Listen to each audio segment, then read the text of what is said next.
Please welcome Samantha Sims, class of 2025, and Amit Moshe, class of 2027.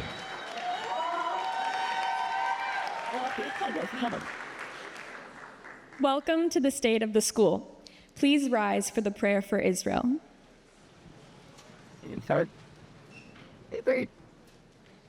מי שברך אבותינו אברהם, יצחק ויעקב, שרה, רבקה, רחל ולאה, הוא יברך את מדינת ישראל ראשית צמיחת גאולתנו. הגן עליה בעברת חסדך ופרוס עליה סוכת שלומך. הקדוש ברוך הוא יברך את חיילי צבא הגנה לישראל וישמור וינצור את כל השבויים. ריבונו של עולם ימלא רחמים עליהם ויוציאם מחושך וצל מוות ומסורותיהם ינתק וממצוקותיהם יושיעם. ושיבם מהרה לחיק משפחותיהם, ונתת שלום בארץ, ושמחת עולם לכל יושביה, ונאמר אמן. May the one who blessed our ancestors, Abraham, Isaac, and Jacob, Sarah, Rebekah, Rachel, and Leah, bless the state of Israel, representing the beginning of the flowering of our redemption. Defend it with your grace, and spread over it your shelter of peace. May the Holy One bless the soldiers of the Israeli Defense Forces and protect and guard all of the captives. May God have compassion upon them and remove them from darkness and the shadow of death, break their bonds, deliver them from their distress, and return them quickly to the embrace of their families. May you bring peace to the land and everlasting joy to all its inhabitants, and we say, Amen.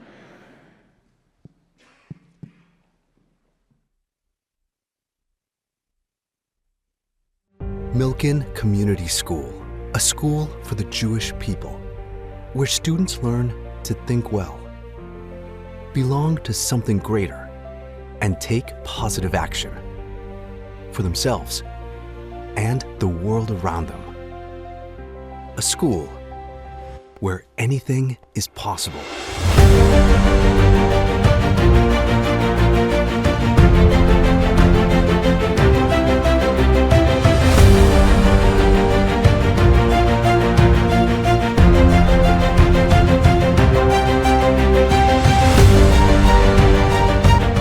Where students build lifelong connections, shaping the paths for their future careers, communities, and the Jewish people. Tonight, we invite you to join us to celebrate the achievements of our students and faculty, and the bright future that lies ahead only at Milken.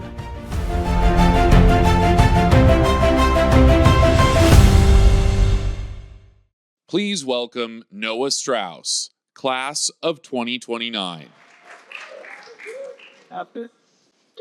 Welcome to State of the School. I'm Noah Strauss. I've been at Milken since 6th grade, and I'm a proud member of the Milken Dance Company.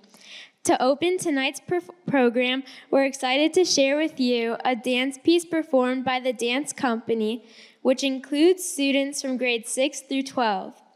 We're going to perform two pieces, one that honors Yemenite dance and one that showcases Ashkenazi Jewish dance, representing two of the many unique Jewish cultures here at Milken. These pieces are really special to me personally and to many members of our company. I really loved learning these dances, and it was amazing to work with an incredible choreographer who also happens to be my uncle. My uncle was inspired by his mother, my grandmother, Margalit Oved, a famous Yemenite dancer who you can see on the screen. For me, this dance is a special way to connect with her, my personal heritage, and my Jewish identity. As someone who loves to dance, this was an incredible way for me to experience who I am through something that I love. And now, please enjoy Adir Adirim and Danke Schön.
Darker shame, darling, darker shame.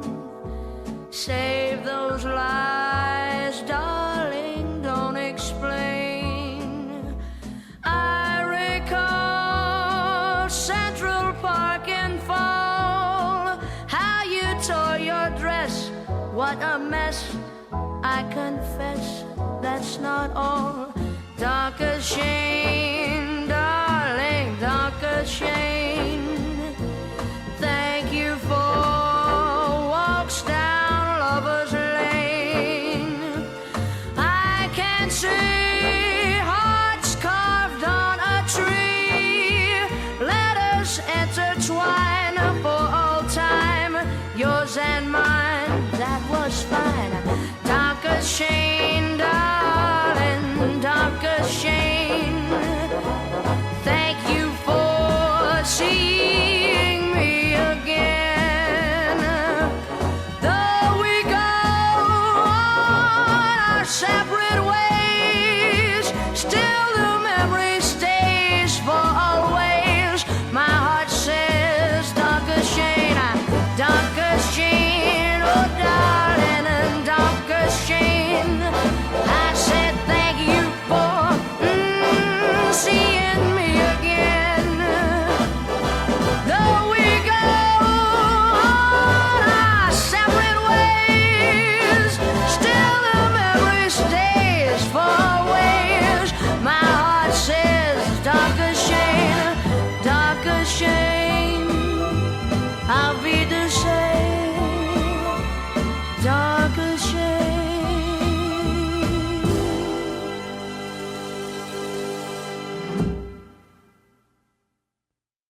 Please welcome the chair of Milken's Board of Trustees, Richard Sandler.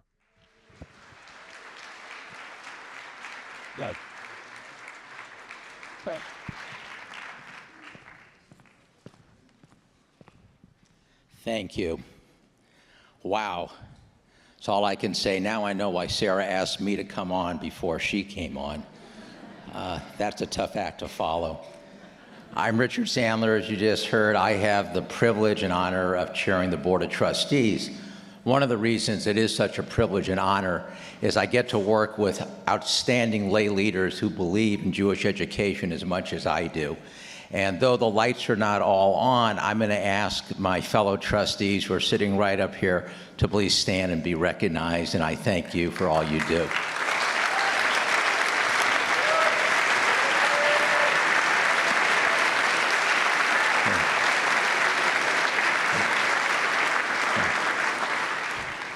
One of the members of our board, I didn't see her here earlier, but maybe she's here now, is Esty Copans, who is the president of the Milken Parents Association. And I just want to acknowledge the tremendous work Esty does and thank her. Thank you. You know, we're all here because we understand how important Jewish education is. We understand how important Torah education is. You know, it was Lord Rabbi Jonathan Sachs who said that other civilizations built monuments to themselves, they built temples to themselves, they built pyramids.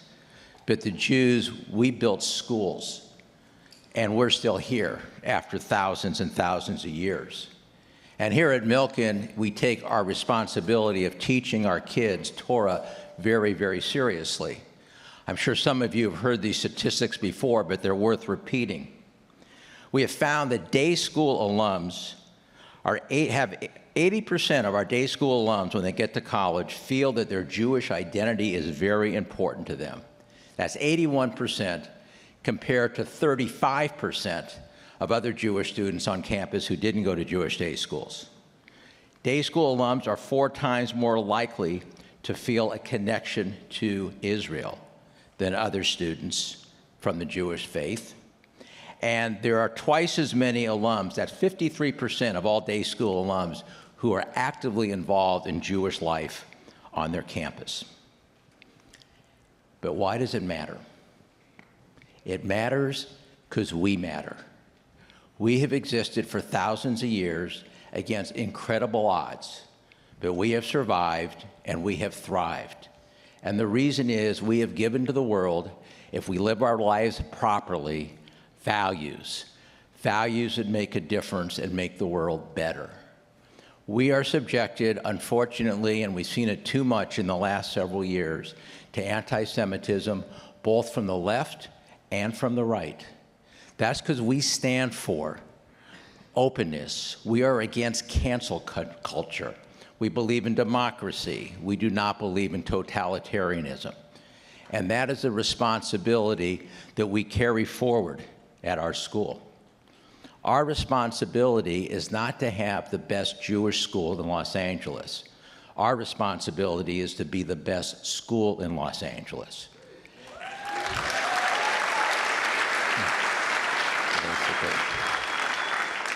And as most of you probably know, since you've entrusted us with your students, we are already there. You will hear tonight, as you hear the state of the school, of the Milken Community School, how outstanding a school we are and that we're second to none. But our responsibility is for the entire community, those that aren't here tonight, to understand the benefits to them and their children of sending their children to a Jewish day school. That is why we purchased this property. That is why we're engaged in a largest capital campaign of any Jewish school in the history of the United States, because we have a responsibility to carry on what our forefathers gave to us. And that is why this facility is going to shine, and you are going to be proud, as I am going to be proud, of the magnificent school that we're going to have. And we can't do what we're doing without you, without parents, without children, but also without our incredible faculty, administration, and staff. And I also want to ask you to please recognize them who are here tonight and do so much every day.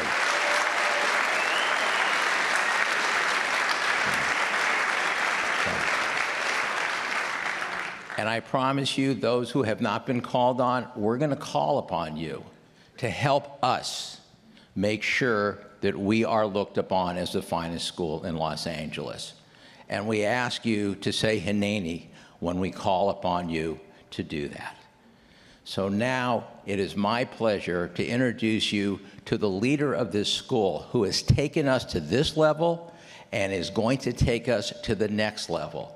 An incredibly talented educator and individual and leader that it is really an honor and privilege for me to work with every day.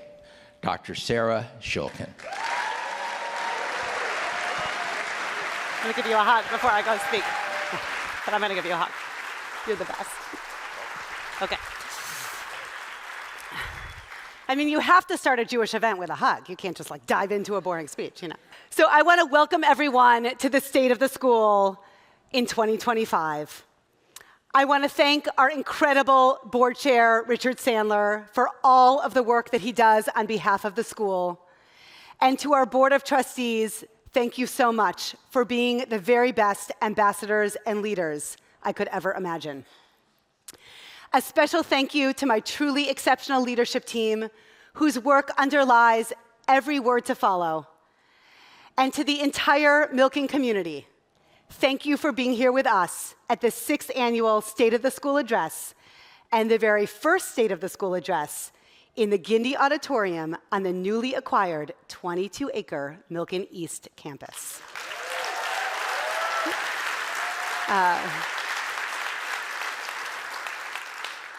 I love that we opened with the dance company's sensational illustration of the intertwining of the past and the present and the future. I love that we watched the stunning connection across generations of Noah, her uncle, and her grandmother. Noah's grandma, the renowned Yemenite dancer, and her uncle, the acclaimed choreographer, and then Noah herself, brave enough to get up in front of 500 people. Noah, who's a future dance company leader for sure. Old texts, chords, and dance movements reimagined, creatively adapted to the 2025 performers who descend from Ukraine and Iran, Israel, Canada, Morocco, and France. What a perfect opening to a night focused on the theme of this year's State of the School Address, Only at Milken. Only at Milken reflects our pride in what we've accomplished, our ambition for the future, and most significantly, our unshakable belief that the world our children will inherit tomorrow is born in the school we build today. In other words, Milken, in our very mission, aims to shape the future of the Jewish people and the world. If Milken's mission rings hubristically ambitious, if only at Milken seems like an overstated stretch, then consider the following. In December, Milken sent a cohort of student and faculty leaders to participate in a national educational forum, the NAIS People of Color Conference. This conference, which historically has been a place of dialogue across difference, of deep exploration of narratives that shape America, this year was an unabashed forum for anti-Israel Jewish hatred. Our students, who were up to the challenge, advocated for themselves in the moment and afterwards. And Milken senior Adina Frid-Madden wrote directly to the president of NAIS in a letter subsequently published in the Jewish Journal. In response to the keynote speaker, Adina writes a scathing critique in which she asserts, to describe Israel as founded on ethnocentric superiority, an inherently systemically racial framework, is a statement steeped in intolerance and a blatant contortion of history. The keynote speaker, Adina writes, referred to Zionism as a strain, likening the Jewish state to a disease, the comparison of the Jewish people and culture to unclean, virulent, and virulent or deeply offensive as a recurring trope in the history of anti-Semitism. Her rhetoric completely ignored the historical and indigenous connection of the Jewish people to the land of Israel in a mission that is not only misleading but ironic. Such remarks perpetuate hate, intolerance, and contribute to the vilification of Jewish identity and the erasure of Jewish history. Even in this short excerpt from her letter, it's clear that Adina is deeply knowledgeable, keenly astute, and an eloquent communicator. Read on, though, and you would see that she wasn't satisfied with merely naming the anti-Semitism she experienced. She asked poignant, probing questions that belie the educational malpractice in the conference. How, Adina writes, are we supposed to climb, to grow, if we step on others on our way up? How are we supposed to face our challenges head on while preaching a single narrative, invalidating each other's experiences, and demonizing people's identities? And then, in her call to action, which, note, is not a call for everyone to agree with her, she demands, we need more than a single apology. We need a return to NAIS's mission. Adina is exceptional in so many ways, and she is a stunning reflection of Milken's portrait of the graduate.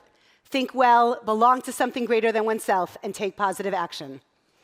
Adina is the product and the proof of a school that crafts educational experiences with tremendous intention and with an unwavering focus on the larger purpose of our Jewish story. Tonight, we will examine these experiences and focus by exploring what we, Milken leadership, faculty, staff, and students have accomplished together so far, sharing several highlights from this past year, and previewing exciting initiatives and transformative opportunities in the years ahead. During the 2021-2022 school year, we drafted Milken's first ever strategic vision alongside of 150 members of this community. We've accomplished 88% of this so far, and you can follow along with it in your program if you're interested. In this plan, we identified 5 priorities, and we concluded that Milken Community School is and can continue to be a place that attracts the greatest talent, provides life-changing experiences, broadens and deepens our impact, leads innovation, and catalyzes the transformation of Jewish education and the community at large. Remarkably, only 5 years later, 2 years short of the plan's conclusion, we have accomplished nearly every benchmark we set for ourselves. It would be impossible to go through each benchmark or goal tonight, so I'll share in each section a highlight of our work. A key goal in the realm of talent was attracting, growing, and retaining students from families who support our mission and our values.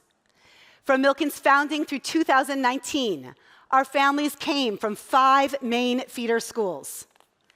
But then, with the help of the LA Federation and the Jewish LA Study, we identified an opportunity to bring Jewish students who were enrolled in elementary public schools into Jewish Day School for middle school. So, as the pandemic was in full swing, because it seemed like a good moment, we launched our 6th grade program, and the inaugural cohort just matriculated to the upper school. 4 years later, our students, grades 6 through 12, come from over 75 different feeder schools across every corner of Los Angeles. Take a look at the list of sending schools in our 6th grade alone. Experience was the priority that arguably needed the most attention when we launched our strategic vision. In 2019, when I began my tenure at Milken, I heard serious concerns about the inadequate focus on wellness and the uneven academic experience of students between the middle and upper school. This unevenness, coupled with a national mental health crisis, led us to restructure Milken, creating divisional leadership teams with a counselor, academic support director, rabbi, and dean at each divisional level. We created 6 through 12 academic departments. We redid our schedule. We reimagined our grading to be standards-based, allowing students to demonstrate mastery. And this year, we became a cell phone-free campus.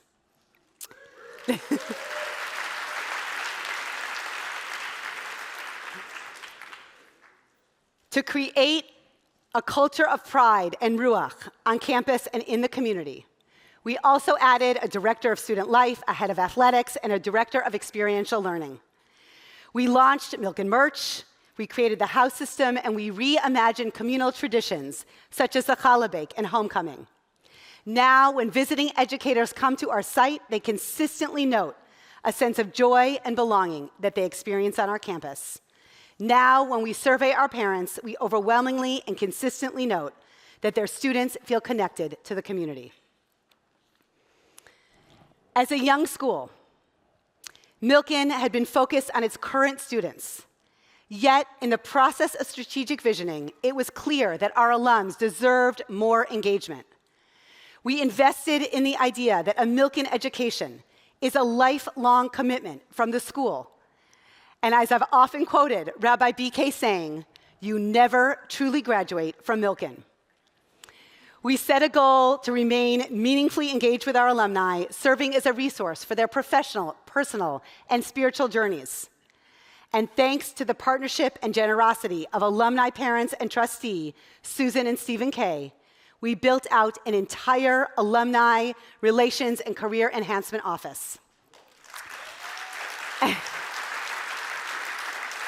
And we now offer 150 internships annually to our current students and our alums, and I know so many of you in the room tonight offer to host our interns. Our interns are primarily hosted by our own Milken parents, Milken alums and alumni parents, because as I've heard so many times, Milken graduates will do anything for anyone in the Milken community.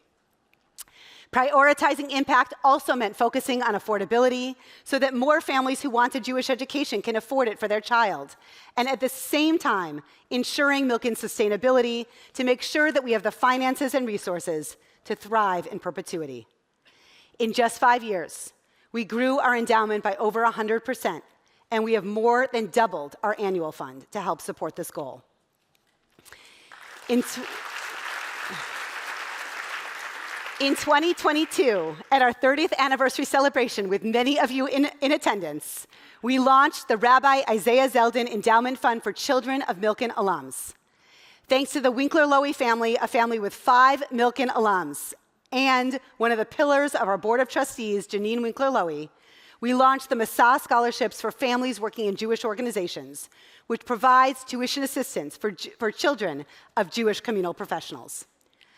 Milken offers more tuition assistance than any of our peer schools. We are one of the only schools to offer 100% remission for our faculty and staff. And we are proud of this diversity that adds to the rich fabric of our school, and we're also proud about what it says about us putting our values into action. Milken has always had an entrepreneurial spirit. And in setting innovation as a priority, we renewed our commitment to developing leading-edge signature programs, Israel Education, and a signature pedagogy, Machloket, which you'll hear more about later in the program. Over the last 5 years, we launched our Storytellers signature program in creative writing and journalism, and our finance and entrepreneurship program, and both have already received national accolades. Issue 2 of Milken's Literary Magazine received the highest distinction in excellence in art and literary magazines. And Milken's in-school investment portfolio ranked 5th out of 5,000 teams in the Wharton Investment Competition. It's pretty cool. We also strengthened our existing programs. For instance, our Architecture and Design signature program now has a collaboration with USC. And in the words of senior Alex Malikmar, he said, "I had the opportunity to meet Ms. Jennifer Park, the Dean of Admissions for USC's School of Architecture, and she invited me to sit in on a second-year class presenting their final projects. As I observed USC student presentations for 2.5 hours, I couldn't help but notice that their second-year work is very comparable to where Milken students finish after our 4-year program."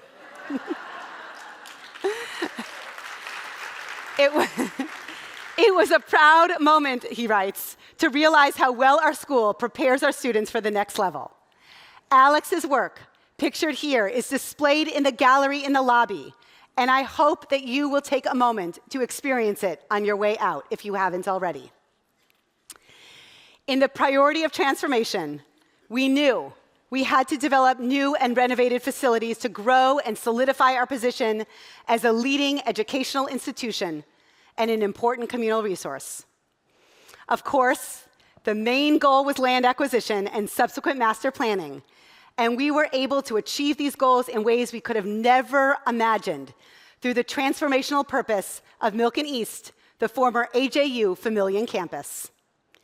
It's the most substantial investment the Los Angeles community has made in the Jewish future. So far, 70 donors have invested significant major gifts in the capital campaign, and 17 donors have generously invested gifts of $1 million or more.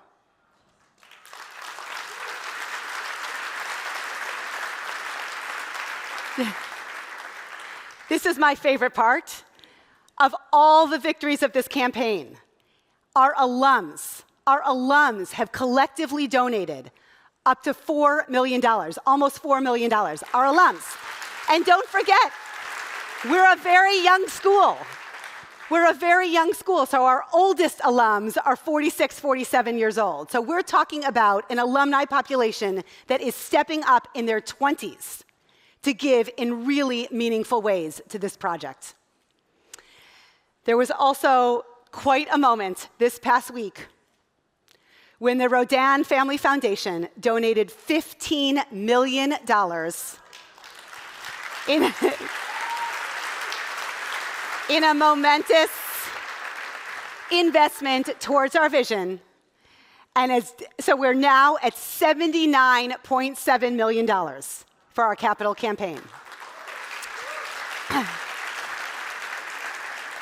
As Danny Spiegel, our Associate Head of School for External Relations and my tireless partner in this project, has said, it's quite an auspicious start to the largest project in Jewish educational history. There is a lot more work to do, a lot more work. And if you're feeling a little warm in here, the air conditioning needs to be replaced. It's among the things that needs to happen. But with this support of this community, we will do it, and we will build a campus for the Jewish people in an incredibly pivotal time in our history. Only at Milken could we have achieved such ambitious goals in all 5 priorities in the span of 5 short years. Only at Milken do we have a board of trustees that is so visionary and so committed and so willing to do the work to achieve these goals. Only at Milken is a vision like this created collectively by generations past, present, and future. And only at Milken is it clear that every member of the community had a stake in achieving one or more of our goals. I hope you all feel, as I do, tremendous pride in what our community has accomplished together so far. It would be really impossible to detail every magical moment at Milken that we experienced even just in the last year. Instead, I want to share a few examples of our portrait of the graduate, a guiding educational philosophy that drives towards students who think well, belong to something greater than themselves, and take positive action. The best evidence of thinking well is students themselves. Please join me in welcoming Ariel Goldscheider, poet, filmmaker, Beit Midrash Fellow, and Tiferet Fellow, to share her poem, Fortune Teller.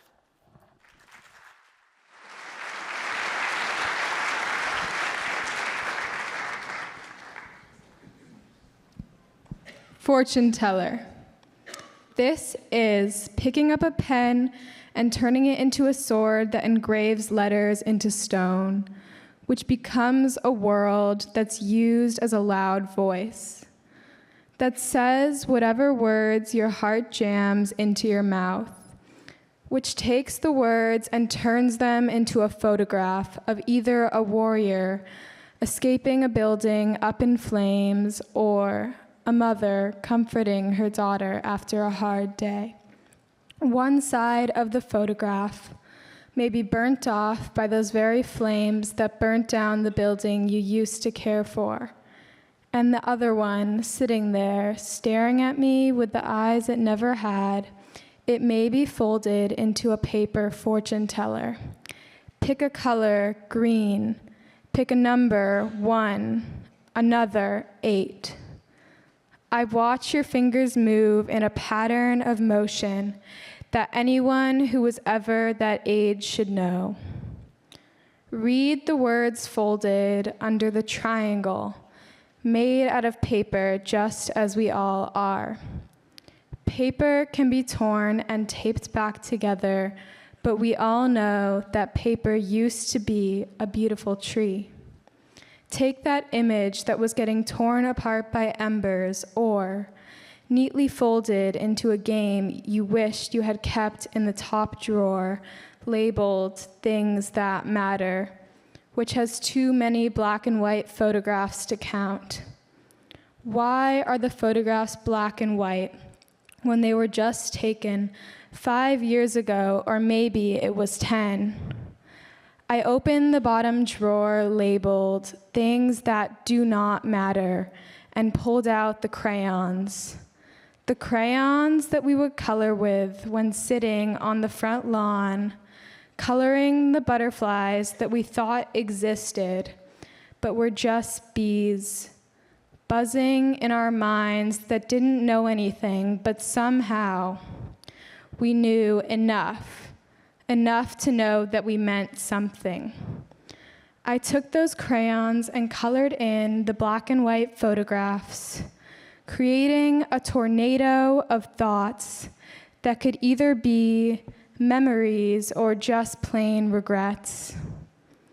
I took that tornado and turned it into inspiration, the good kind, or maybe the bad, and dug deeper, creating a bottomless abyss.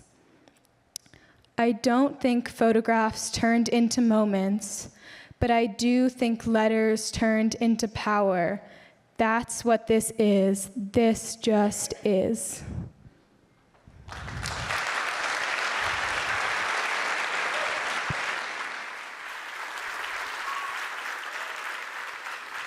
Thank you, Ariel.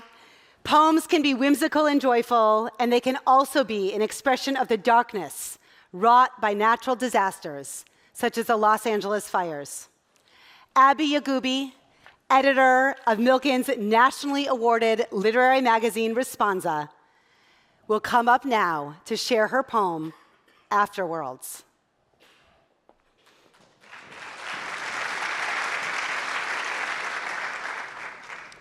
Afterworlds. There we were, me in the fire holding hands while the sun screamed at me. Desperate, I know, but I can't help it. We only move with the wind now. We have been spoken for. Take the yous and I's from my tongue. Take what you know because you know the end. Scrape and file down what's left. If the sun has to set today, then let it set. The ashes will speak for me. They'll fall on my car and intoxicate the music we breathe in, the sparks we speak in. Words are worthless now. Their smoke rise upon us and fall again. There is what comes after worlds and after this world.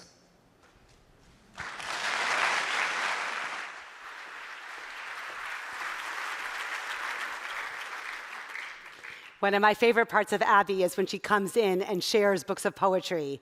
And last time I lent her one of my books, she returned it with a poem that she wrote herself. She is really an incredible, incredible addition to the community.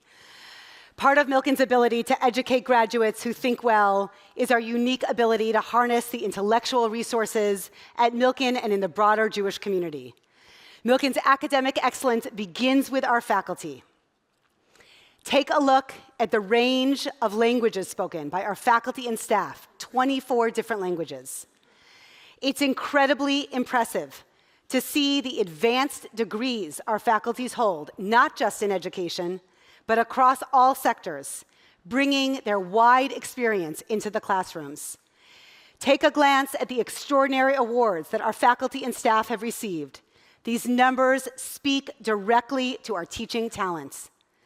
So one more time, if you are a Milken educator here tonight, please rise so that we can recognize you.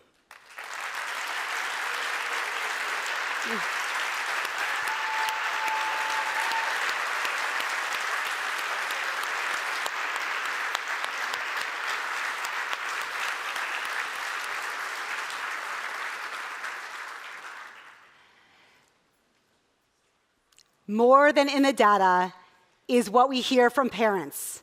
When we survey our parents, 90% of parents say that their child has a meaningful relationship with an adult on campus. The metric of student connection to an adult is significant because research shows it's the single most important factor in belonging, and belonging is a prerequisite for academic achievement. Parent surveys are consistent with Milken's strong retention rates, which you see on the slide here. And if this doesn't convince you, I hope that you'll take a tour with me. When I stop and ask students what they love most about Milken, there are two themes almost to a kid: community and their teachers. When I ask them to tell me why their teachers, why our faculty, they tell me because they hold high standards and they're there for us.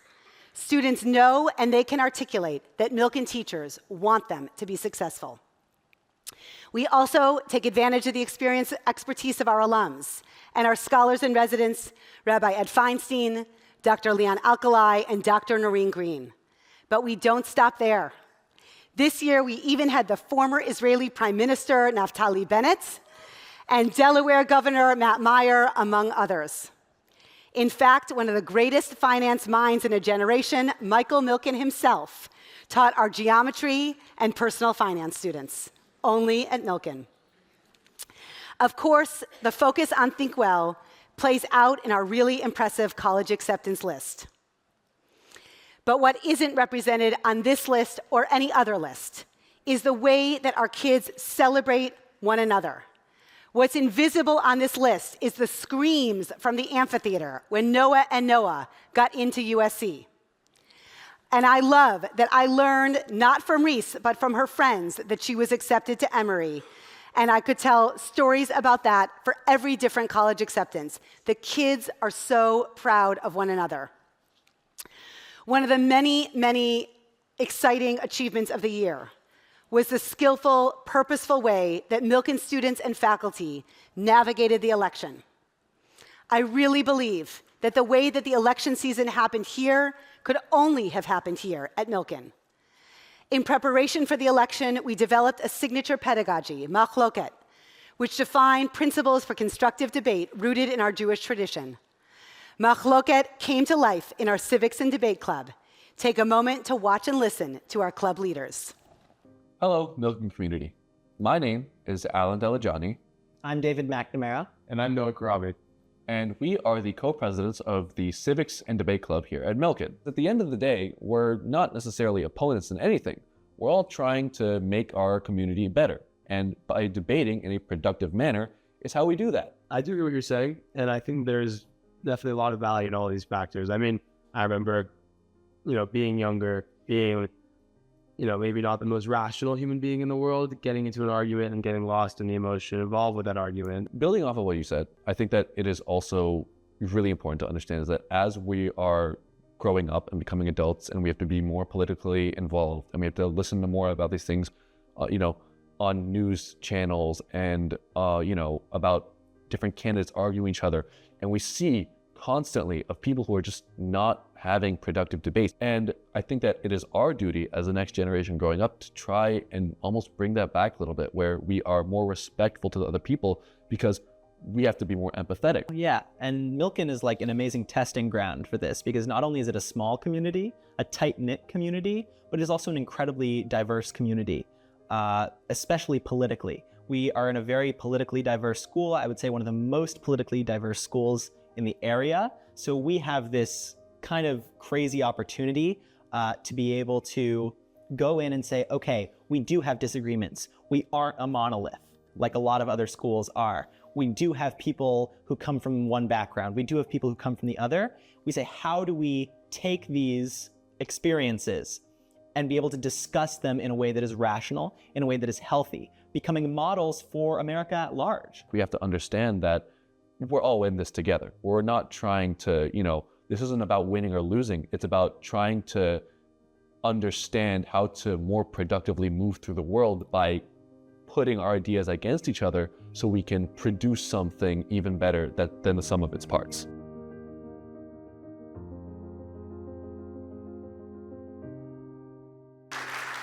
Please welcome in real life onto the stage Milken Civics and Debate Club leader David McNamara, Milken Sr., and masterful Milken educators Rabbi David Sager, Dr. Ellen Dooley, and Miss Siri Turk.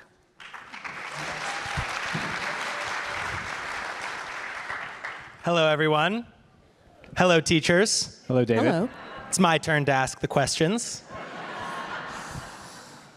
All right, so as Dr. Shulkin mentioned, we're going to be discussing machloket. We're going to be discussing what it means to have a respectful discussion, and that's sort of an initiative that both students, the Civics and Debate Club, and faculty have been working on. And so to start off, I guess just a question for the floor. From each of your positions, how have you sort of seen this initiative come together?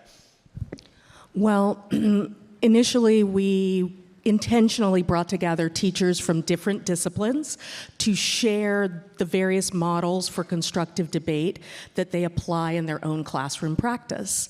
And we leaned heavily on the rabbis to lead this process through the lens of text and tradition. And for that perspective, I'll hand it over to Rabbi Sager, who was one of the members of the committee. Thanks, Ms. Turk. Rabbi Bernat Kunin and Steve Bloom led a task force on our culture of machloket. And basically, over the course of last year, this task force met. It was made up of teachers and administrators from across the school, every discipline, and looked at the Jewish texts and looked at the best practices within the school and from the field, and basically came up with our orientation toward machloket, what are our principles, and those principles ended up becoming our sort of adopted stance of how we approach machloket, and those are now in the classroom, those are in every classroom so that people can understand not only how do you put machloket into practice in your own classroom, but how do we create a culture both in and outside the classroom. And especially in the social science department, we have really prioritized the principles of machloket in our classroom. Our teachers have been introducing more Socratic seminars in which the students are the ones leading the discussion, debates, and presentations, so that the students really have the skills with which to engage in these divisive topics. And our hope is that the work they're doing in the classroom really pays dividends when these conversations take place in social spaces or when they go on to college campuses.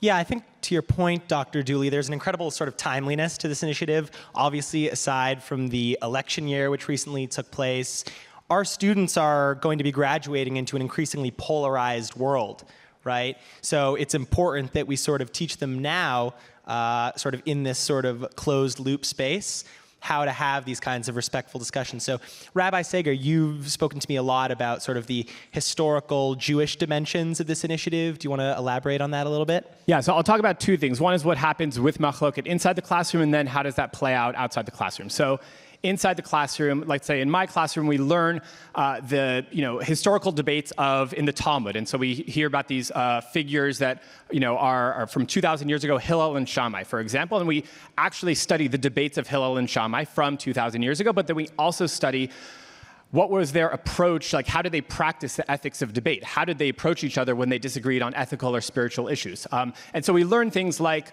Hillel approached Shammai with this attitude of humility, wanting to understand Shammai's position before they even responded to it, okay? And then students have to figure out how to put that into practice when we're having our own classroom debates. But then outside the classroom, this sort of carries on to any debate that we might have. And one of my favorite moments, this is from last school year, in spring of 2024, I was in Prague with the then 10th graders, and they all got the news about what the new cell phone policy would be in fall of 2024. And as you can imagine, they were all really excited, okay? So they were coming up to me. And we had these long walks on a Shabbat in Prague all over the city, and it's a beautiful place to have a really productive dialogue, okay? So there's sort of, one approach is a student hears the new cell phone policy, and their sort of approach is, what are you thinking? Like, that's just like the dumbest thing I've ever heard. Of course, no Milken student would ever say it like that. But what the Milken student says instead is like, tell me what you're thinking. I really want to understand what your approach is so I can think about it, so I can respond to it. And that goes both ways. I also want to hear what the students are thinking. What do they see as the pros and cons of this policy so that we can actually have a productive dialogue about issues that actually affect their lives in a real way? Yeah, thank you. I think there was definitely an aspect of sort of like standing on the shoulders of giants, which was especially cool because it was like in such a historical city like Prague. You really feel like when this initiative came together, it was understanding that there was this long tradition of Jewish debate, and we were sort of building off of that. So, Dr. Dooley, to you, I've had the incredible pleasure of working with you over the past few months. My Civics and Debate Club, which I run with Alan and Noah, who you just saw, and we had the opportunity to collaborate on a few initiatives regarding the election year. So how have you seen those sort of play out from your perspective beyond the classroom? So in the months leading up to the election, I was really focused on ensuring that our students had programming that was relevant and would prepare them for the election. So I had the great opportunity to work with you and other student leaders on campus to organize that programming and to really have that student lens on it. So we organized a voter registration drive, completely student-led. We also brought upper school students to the middle school campus where they enacted a debate centered around Proposition 32, which addressed minimum wage. And I think probably the biggest success was on the upper school campus, a week of lunch and learns, where students took the initiative to present really important issues, the tax policy, reproductive rights, the Israel-Gaza war, and to present both sides of an issue and to lead our students through an impressive debate. And I was so proud of the way that not only the leaders led the sessions, but how the students engaged in them with such a high degree of maturity. Yeah, thank you. I feel like definitely, and obviously it was so incredible working with you. It's interesting the way that this sort of initiative developed. It started out with just sort of a set of principles, and then as Rabbi Sager talked about, you sort of expanded it into the classroom, and then we had the opportunity to take it sort of out of the classroom. And then Ms. Turk, we've seen those sort of two things. Now we're going to be thinking about what the future is going to look like for these principals. These kids are going out, they're graduating. What are the sort of main takeaways you want for these kids regarding these initiatives? Well, the ability to engage constructively on political and social topics is of vital importance to our students' futures in general. But to be able to engage specifically on the contested topic of the Middle East is important to the Jewish future as a whole. And increasingly, since October 7th, we've seen our students have to navigate these moments of choice, where they can choose to step away from a conversation, or they can choose to engage. They can choose to engage emotionally or led by those principles of machloket. And we did have an opportunity to see these principles in practice at the NAIS Student Diversity Leadership Conference, which Dr. Shulkin referenced earlier. There, when students were faced with anti-Semitism and anti-Zionist rhetoric, they were able to model the practice of machloket, to sit with their discomfort, to listen with an open mind, and to educate authentically from an authentic perspective, but also to educate with both passion and patience. And that ability to navigate all of those in balance, I think, is critical for our students as they enter the world. Yeah, thank you. Yeah.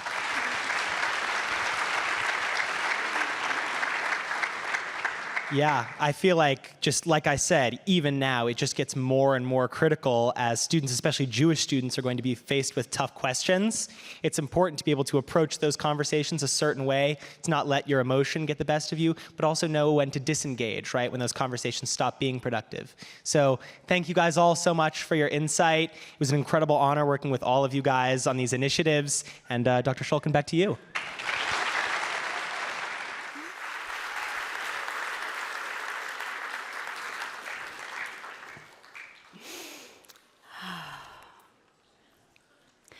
We began this year's faculty, parent, and student orientation with a concept of gibush.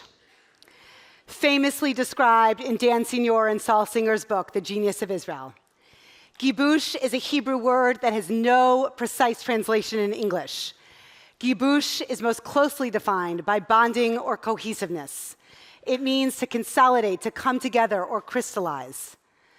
In August, Limor Denkner, our associate head of School for Academic Affairs, told the educational leadership team that we should not measure our success only by the rigor of our classrooms, by students' mastery of content and skills, by our AP scores, or the prestige of our college admission list, but also, and significantly, by Gibush, or in the language of the Portrait of the Graduate, belonging to something greater than yourself.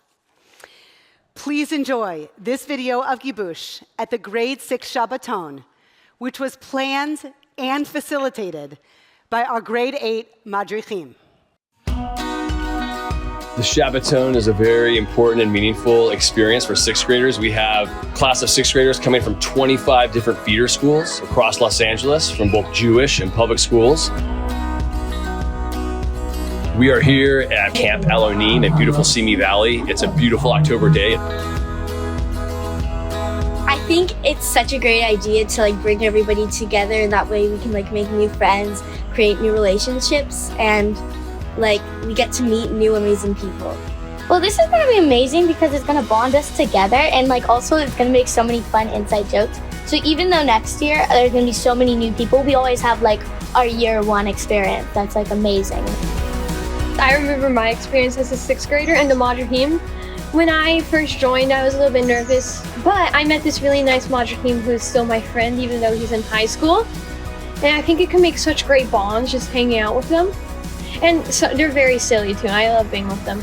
Kids are in the grass, rolling around. I mean, it's just the beautiful moments of coming together, and this is downtime, free time, or organic connections are made between friends and kids before we get together and come together as a full class.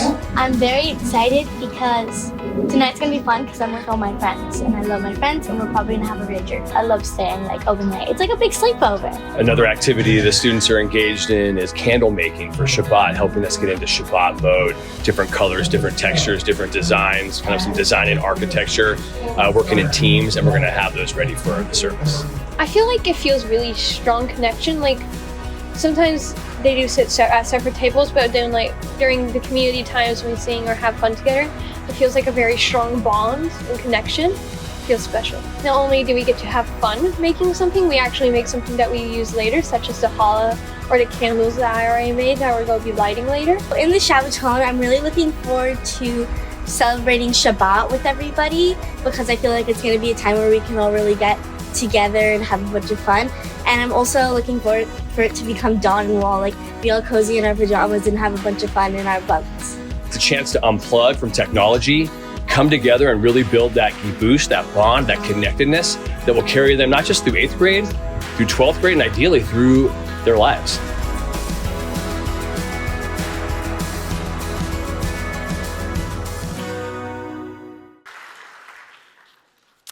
Gibush doesn't minimize Talmud Torah, academic excellence. To the contrary, it enhances it. It's foundational to it. And when we talked about Gibush, Philip Rayner shared a story of his AP Chem class. He said that last year he had never had a group of students with more Gibush, with more investment in one another's success. And it was the first time his entire class scored 4s and 5s on the AP Chem test. In this case, and so many others, academic success is a direct byproduct of Gibush. What's true in the classroom is also true on the courts and the fields. I don't think it's a coincidence that the year we launched with Gibush is also the year that our athletics teams achieved more success than any other time in Milken's history. Sammy Skinner, our new head of athletics, has already made an indelible impact on our program. In the last 6 months, Sammy and his team have launched the Student Athletic Leadership Council and the new Wildcat website. In partnership with others, he created here at Milken East an incredible weight room, a beach volleyball court, a basketball court, a Wildcat den with batting cages and a golf simulator. We added Associate Director of Athletics for the middle school and a 6 through 12 athletics coordinator, and next year we'll have a Director of Sports Medicine. We'll also add 6 through 12 program heads in football, aquatics, tennis, golf, baseball, basketball, volleyball, and soccer to oversee the program arc, coaching quality, training, and growth of our athletes. In addition to 4 CIF playoff teams in the fall season and 2 in the winter season, we're sending Jordan, Mayer, Eden, and Harrison to the Maccabia Games in Israel with Lely and Smadar.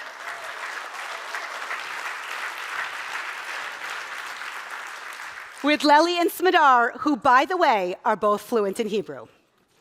Milken students think well, belong to something greater than themselves, and they take action. They lead. At Milken, we see our students as co-creators of our community, and we structure with great intention an opportunity for student voice to shape our most significant decisions in our school.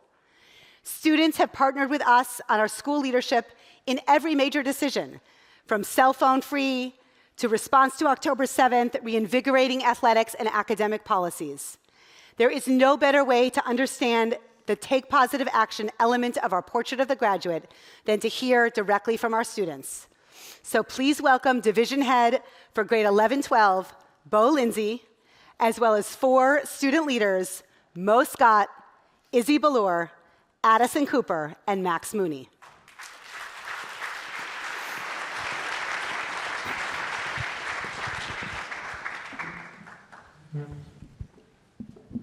Thank you, Dr. Shulkin. As a Milken educator, I'm so proud of what we're celebrating tonight, and so much of it is built in partnership with our students. I'm excited to be joined by 4 of our incredible student leaders who exemplify this process of partnering with our students to build our community and for bringing students into the decision-making process.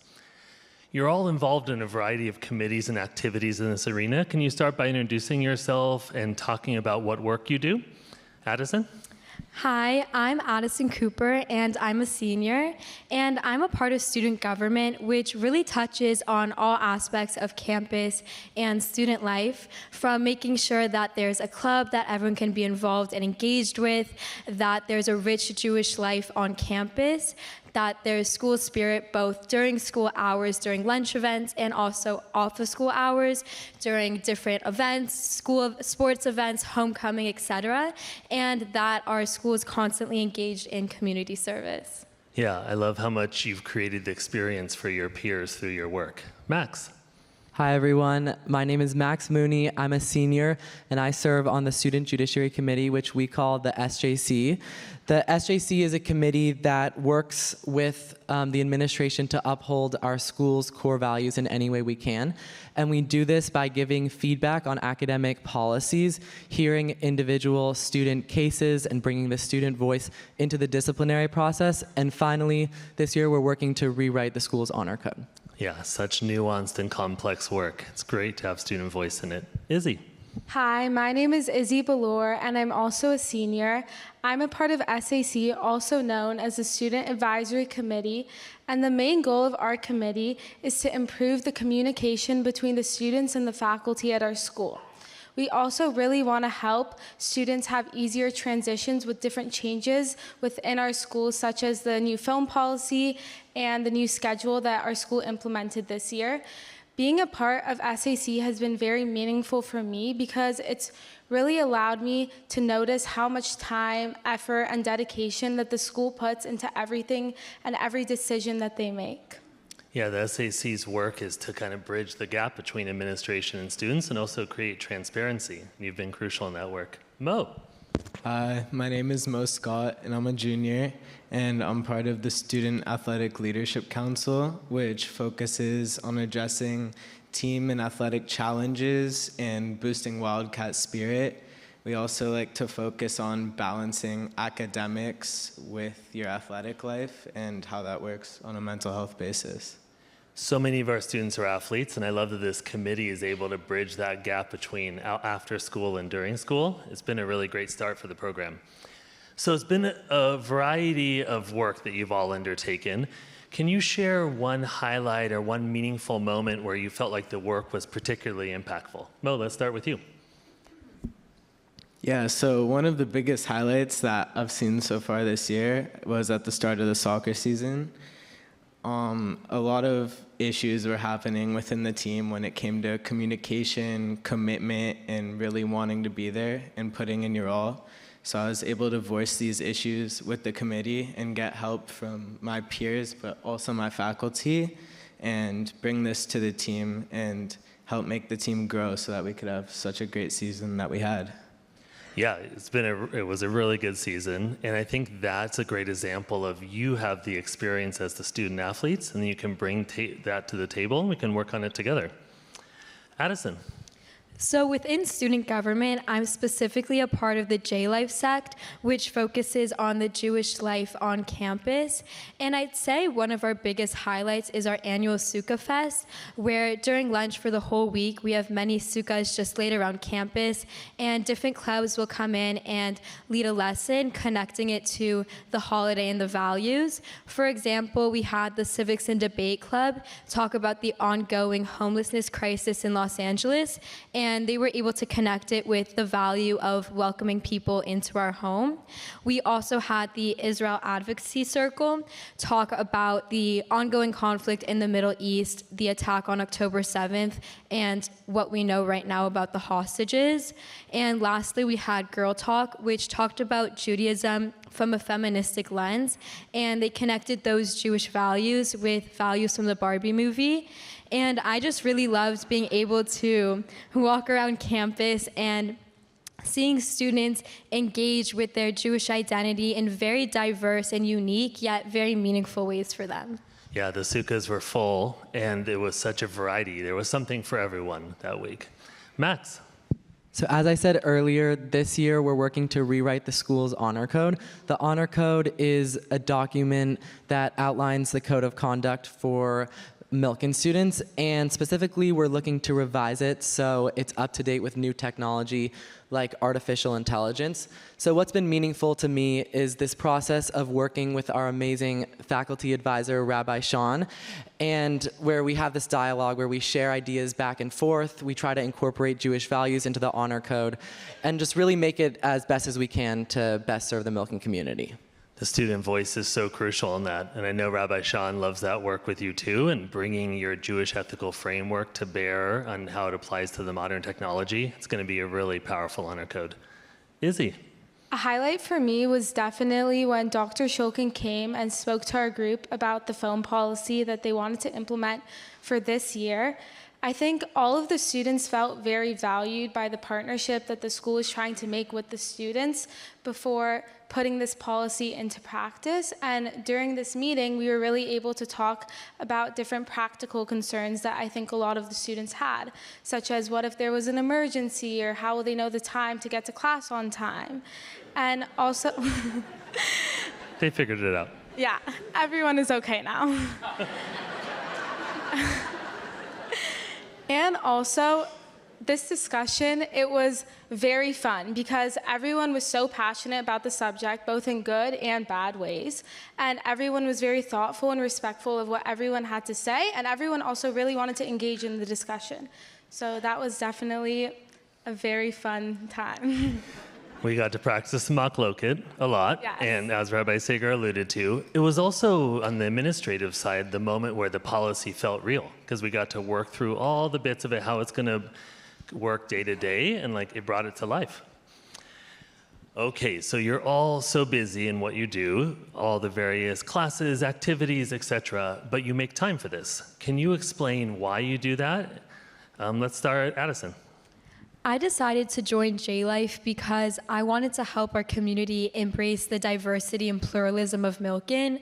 I think something that's very unique to Milken as a Jewish school is that we all come from very unique and distinct backgrounds from different parts of the world with very different traditions. And so through J-Life, I've been able to encourage students to explore Judaism through very different lenses and different traditions, and help them strengthen their Jewish identity and their cultural identity and find what ways they're most proud to be Jewish. I think your work has allowed pluralism, which is very lofty and vital to our school, but you've brought it down into action. So that's amazing. Max. I really think that the SJC has the ability to make Milken a better place and have a positive impact on the community. And I think the way we do this is really by bringing the student voice and having the administration hear the student voice. So the reason why I joined SJC is because I wanted to make Milken a kinder, more welcoming place, and I think we've been able to, at least in part, do that on the SJC. Your work has moved us forward. I also can reflect the number of times we're in a tough administrative discussion and we're like, let's bring the SJC in, because like your perspective is so valuable. Izzy. I decided to join SAC for a few different reasons. I felt that it was a great way to form connections with peers and the faculty at our school, and I also wanted to help make a difference. I also really appreciated SAC's value in creating a safe and comfortable environment for all students at Milken, and I also felt that it really taught the students in the group a very important lesson, which is how to share your thoughts, even if there may be things that you disagree that the school was doing, how to share those thoughts in a kind and thoughtful way and get your point across in a way that other people really take what you have to say into consideration. Yeah, that's very true. And I love seeing the way the students interact on the committee too, because it's such a variety of experiences coming together. Mo, wrap us up. I love sports and I love athletics, and over my time at Milken, I've come to care not only just for the soccer team, but the athletics program as a whole. So the opportunity to help my team grow and to help other teams grow just had to be taken. And eventually it's somewhat blossomed into an opportunity where I'm not just voicing issues for my team and for myself, but I'm also learning how to become a leader and growing as a leader too. So. Yeah, I think that's the perfect end, because what you're speaking about there is legacy and creating experiences for yourself, but then growing to future Milken students. And that, I think, is a through line with all of your work. I am so grateful for you four and so proud of you. Grateful for two reasons. One, for sharing with everyone tonight your work, which is phenomenal. And two, for the work itself. So thank you very much. Thank you.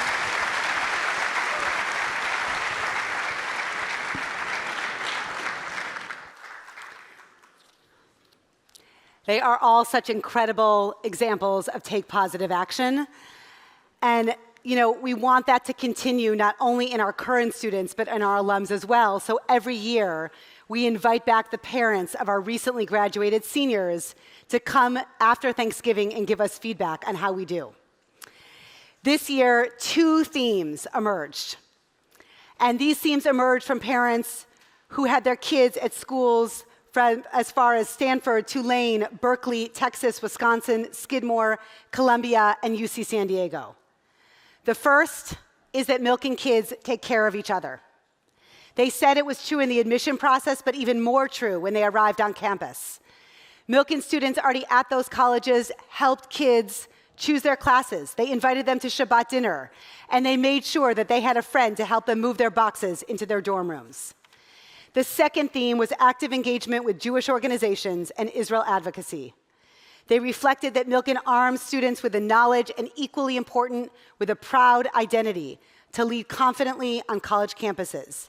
And this, too, we do with great intention.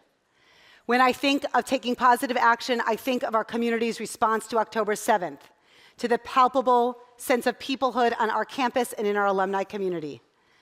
And as we think about Israel, I want to acknowledge in the room tonight Amit Mekel, Israeli ambassador to Paraguay and former Milken parent. Please join me in taking a moment to hear reflections on Ahavat Yisrael and how faculty, students, and alums manifest this core value at Milken and beyond. Ahavat Yisrael is not just something students learn about at Milken, it's something they do. It is embedded into the culture and the lifestyle.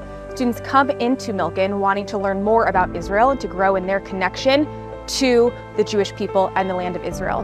During Kahila, I feel really connected to Hebrew because we're having a lot of fun and we're all energetic singing songs. And Mr. Wasserman is with us doing prayers. When we're doing prayers, I just feel really connected, like I'm doing something good in the world. When moving on to the high school campus, our students have the opportunity in 10th grade to either study abroad on the Tiferet Israel Fellowship or to spend 2 weeks on the Robin Family Teal. Through both of these experiences, our students learn about the diversity and complexity of Israel and the importance of our contribution to the land and sustaining it for the future. Tiferet was an eye-opening experience for me, and just going to Israel and experiencing the land and learning things about the land, but while being there was just completely life-changing, and it really impacted my connection to my Jewish identity and just my connection to Israel in general. And coming out of it, I realized that I wasn't done, and I felt so much more strongly about the land and how important it was, having been there and felt how nice it was to belong there and how amazing of a place it was, that I decided to continue advocating, and I joined the Stand With Us internship, and I've been just loving my work there, and it's been amazing. Culminating in 12th grade with the Tiul to Israel and Poland, our students truly become advocates. They learn about the history of anti-Semitism, where anti-Semitism is seen today, and why they, as young Jewish leaders, are in charge of protecting the state of Israel for the future. At the beginning of 11th grade, I was given the opportunity to join the 11th grade Israel Leadership Circle that's led by Mr. Meyerson and Ms. Vomsteeg, and that was a place where we'd be discussing Israeli politics and history and Israeli culture, and it just seemed like a great way to really stay up to date on everything going on in Israel and to kind of continue that connection I have to Israel. And you know, one day I was pulled out of class and they told me that a couple weeks time from now, or a couple months at the time, you'd be interviewing somebody. I wouldn't know who that person would be. I didn't know what that would entail, but they told me, take this, you're gonna miss a couple classes, it's gonna be okay, you won't forget it. And a couple months later, I walked into the gym, nicely dressed after being really nicely prepared by Mr. Meyerson and Ms. Vomsteeg, and I opened an envelope and I found out I would be speaking with the former Prime Minister, and it was simply a moment where I couldn't believe that I was chosen. I couldn't believe that I was so lucky to attend a school that could give me that opportunity to speak with somebody who's so influential and so known in the Jewish and Israeli community. One of the things that I love about the college search and application process is that it gives students and families the chance to reflect on their priorities and values. In all of our conversations, we talk about the role of Judaism, Jewish life, their Zionism, what role that plays in the school campuses that they hope to attend after they graduate from Milken. And what I love is really being able to be in on those conversations, being able to guide folks in their reflection and helping them find the community that matches those values and those priorities. You know, I've always loved Israel. I've always wanted to learn more about Israel and learn as much as I can. But there's a difference between having that want and really actually putting it to action on campus. Especially given the climate we're in today for Jews in the United States and globally, and with respect to Israel and the Jewish state, I'm extremely grateful for the skills I learned at Milken in terms of issue advocacy, both for Jews and for Israel. It's been challenging navigating this world as a very proud Jew and Zionist who's trying to succeed in every element of my career and life and relationships, and having that deeply rooted identity that was grounded by my Milken education and community experience is something that's helped keep me happy and healthy and strong in who I am and what my identity is. As a Jew in the diaspora, I would say Judaism means a lot of things for me. It means going to Israel and visiting my family and learning about the culture and history and visiting actual historical sites in Israel. But it also means more than that, and it means the difference that I can make in my community in Los Angeles and in America. I think that Milken really takes that love you have for Israel and teaches you how to express it, how to show it to other people, and how it really shapes us as a Jewish people.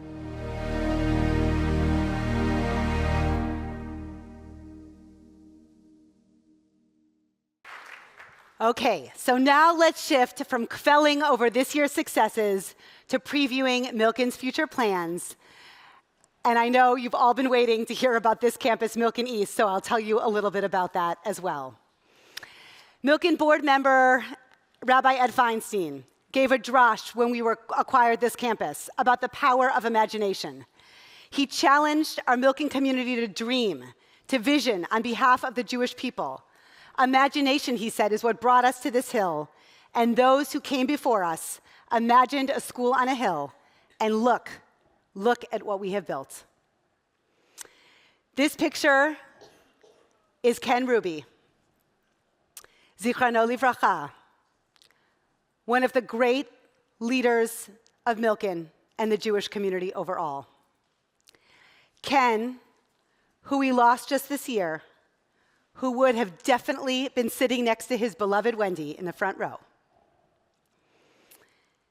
was part of every stage of Milken's development through his wisdom, his work, and his generosity. In fact, the Thursday before he died, he made the selection, or advised on the selection, of the architect that will do the interior renovation of this campus. Next to Ken in the picture is Rabbi Zeldin's great-grandson, Eitan Zakai, who will graduate from Milken this year. Imagine that. So as Rabbi Feinstein said, we're buying a university. Just imagine he encouraged us what we can build, and so we did. Our model Jewish school will be a place where our mission and values are woven into everything we do. It's why Dr. Sarah Smith is stepping into a newly created role of Director of Jewish Integration. It's why Milken facilitates Shabbat dinners for our alums all across the country and for all of our athletic teams. It's in pursuit of our vision of a model Jewish school that our entire faculty and staff study our core values together. And it's in pursuit of this vision that our global Beit Midrash program includes Melbourne, Uruguay, Vancouver, and Mexico City. And in our fulfillment of this vision of a model Jewish school, we are not done. We've imagined new programs of further reach and a new campus for the Jewish people. Let's look into the future, beginning with signature programs. Milken's signature programs have always been pathways for passion and an expression of academic excellence. And currently, we have 5 defined signature programs: Beit Midrash, Finance and Entrepreneurship, Mast, Storytellers, and ADI. Students aren't locked into any one signature program. They can sample courses, or they can make one pathway their entire academic experience. For instance, Aaron Bina is a dedicated member of both ADI and Finance and Entrepreneurship. He takes AP Architecture and runs the most profitable Milken coffee cart in Milken's history. He actually recently sent us a spreadsheet to show us. These programs all have offerings for our Division 6-8 students, and we're building connections with scholars and residents and universities. And building on that success and in response to student interest in 2026, we plan to launch 2 more that are currently in development: Performing Arts and Law and Civics. As we build these programs, we're offering courses such as AP Music Theory and Global Studies. And ultimately, we're working towards an overarching vision, connecting signature programs to the Masa capstone projects of our seniors. Each pathway will integrate Jewish values, ideas, and texts, as well as service and internship opportunities. This year, for the first time, we have a Director of Literacy tasked with a proactive response to the National Crisis in Literacy Competency. We knew we needed to tackle this crisis in 2 ways: through building a culture of reading and also through skill building. In a culture of reading, each house is responsible for a lending library located on both campuses. Additionally, each of our English courses requires independent reading each quarter, supplementing our curricular course literature. We trained our entire 6-8 division faculty on how to build literacy skills, offered lunch and learns for faculty professional development, piloted co-teaching with our academic support team, and sent a cohort of teachers to the National Council of Teachers of English Conference. On the student side, we offer a reading lab. We administer STAR benchmark testing 3 times a year to track individual progress and identify areas of growth for the school. Remarkably, from the fall assessment to the mid-year assessment, the students who most needed literacy skills enriched, 80% of them improved in 4 months, 80%. In addition to expanding our programming, we're also expanding our reach. Over the last 5 years, as I mentioned, we've deepened our relationship with our alums, but increasingly, Milken alums are also Milken parents. We have more than 27 children of alums attending Milken today, and this year, the very first child of an alum graduates. For alums whose children are still too young to attend Milken, we launched a kids club. And we have more than 500 kids signed up, and last weekend hosted a family day on campus for nearly 100 kids of alums. The Wildcat, by the way, was both a big success and also totally terrifying to a subset of the students. Like, future note for the next family day. Another way that we've really worked to expand our reach is through summer programming. As we develop our facilities and the next iteration of our plan, we know that summer is a great way of engaging our own students and future students. So stemming from our mission, we're going to provide engaging, passion-driven experiences in a summer program we're calling Elevates. We'll also foster a great sense of community in week-long sessions across athletics, performing arts, innovation, and more. And it's really tailored to students in grades 5 through 12. So now, let's turn to our most ambitious vision yet in expanding both our programming and our reach. As we think about Milken East and what will become of this campus, we return to our mission. Milken is, and always has been, a rehearsal of sorts for the kinds of communities our students will join and create. Milken is, and always has been, a bridge, a way of locating our students in the long trajectory of Jewish history that came before them, and in the future that their descendants will build. We are, by virtue of our mission, a Jewish school that is a communal hub for students of the past, present, and future. So what will be of this campus? Our leading vision includes a new home for our upper school students, a center for Jewish life, learning, and leadership, communal spaces in performing arts like the one we're in, food services, innovation, and athletics, and air conditioning. We also hope to attract and serve the Jewish community at large. We imagine a place that will expand our reach both in the students we have the ability and capacity to serve, but also in the communal spaces we will create. Our vision is that Milken will be a school where Jews from all different backgrounds can come together across generations and learn in a school for the Jewish people. The video that you're about to see shows how this vision is inextricably linked to growing a thriving Jewish community in Los Angeles and beyond. Over 30 years ago, there was a dream to build a school for the Jewish community of Los Angeles. The dreamers stood on a hilltop overlooking the city and imagined a school for generations of students they would never see. They dreamed of a place where Jewish values would come to life in every lesson, where students become scholars, creators, and leaders.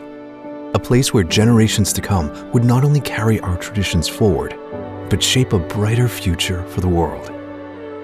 Over the course of Milken's history, the school has flourished. From its humble beginnings into the vibrant campus with nearly 800 students that it is today. Our school, now a recognized leader in Jewish education, continues to innovate, preparing students for the future. Our students come from all over Los Angeles, from every Jewish background, to learn, connect, and grow together. And now, in this moment, our dream takes its boldest step forward. At a time when the Jewish people face ancient challenges in new forms, Milken's students stand as pillars of resilience, strength, and Jewish pride. The will of our community will fulfill our most ambitious dream yet, building a campus for the Jewish people, a testament to the Jewish people's response to anti-Semitism, to invest in education, to build, and to dream even bigger.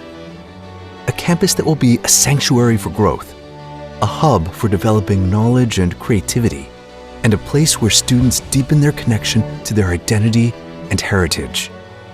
A place where the future leaders of our city are born, where our people's story thrives, and where the light of our students shines brighter than we could have ever imagined. The future of our school and of our people is in our hands. The next chapter of this dream depends on all of us.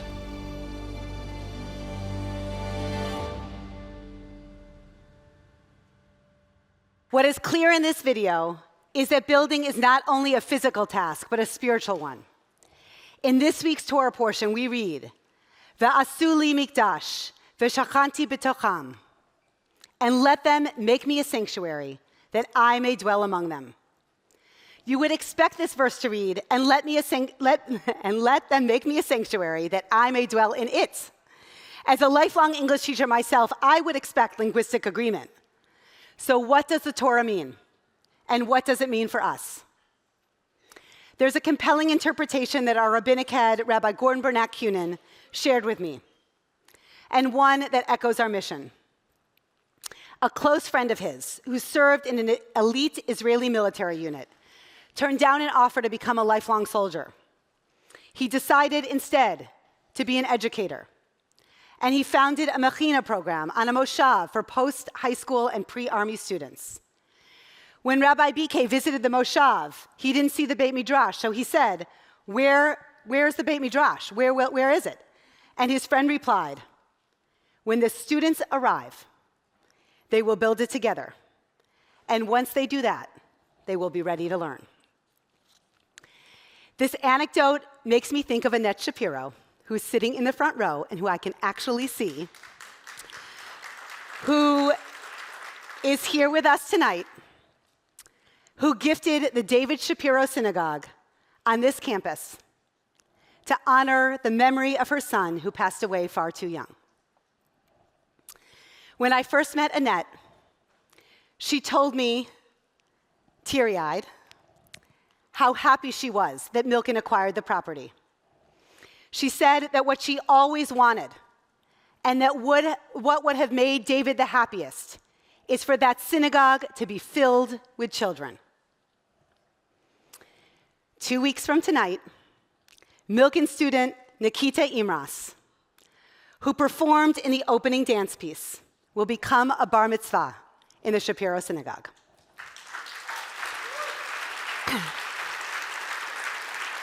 Nikita came to us in 2022 from war-torn Ukraine, staying with the most incredible people, his cousins and guardians, Marsha and Oleg. He spoke, there's gonna be a lot of clapping. He spoke little English, but he was all light from the moment we met him, like an angel, really.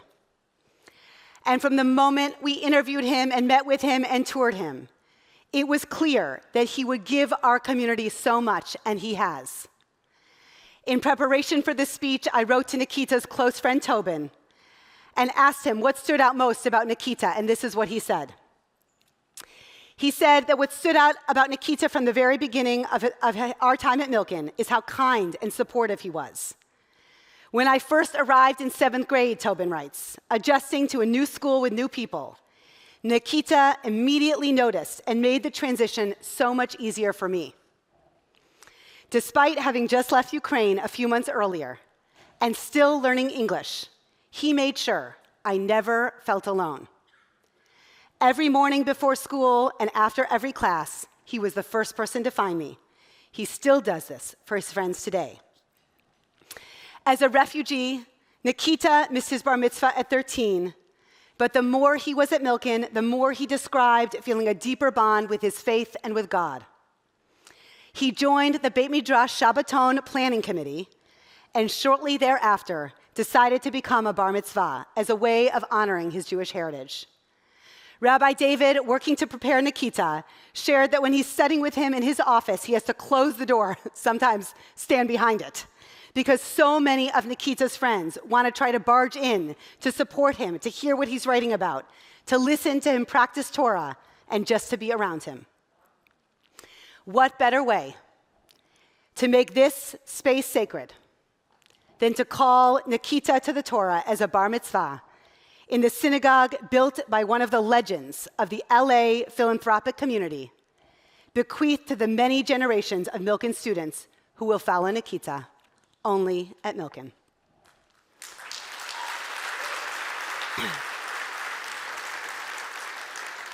And let me make them a sanctuary that I may dwell among them. This campus will be extraordinary. It will have a modern Beit Midrash, a pristine teaching kitchen, an entire wing of science labs, an innovative incubator space, state-of-the-art classrooms, and the very best boba and Israeli food in all of Los Angeles. But the students It's the students, guided by our faculty and the traditions of our people, that will make it holy. It's what they build here that will truly make it a sacred space, a sanctuary worthy of their ancestors and descendants alike.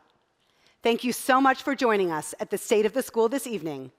And to close out the evening, please welcome the cast of Milken's musical, Shrek.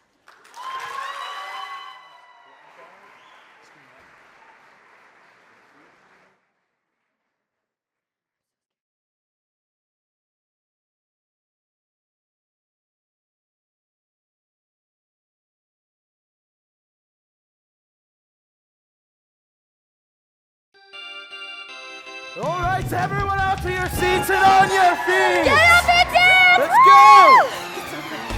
go! Our love was only true in fairy tales, meant for someone else, but not for me. Love was out to get me, that's the way it seemed. Disappointment haunted all my dreams. Then I saw her face. I saw her face. Now I'm a believer. I saw her face. Not a trace. No, not a trace. Of doubt in my mind. In my mind. I'm in love. Ooh, I'm a believer. I couldn't leave her if I tried. I thought love was more or less a given thing, but the more I gave, the less I got. Oh yeah. What's the use in trying? All you get is pain. Where I wanted sunshine, I got rain. I got rain. I got rain. Milken, you're looking great. Then I saw her face. I saw his face. Now I'm a believer. I'm a believer. Not a trace. No, not a trace. Of doubt in my mind. In my mind. I'm in love. I'm in love. I'm in love.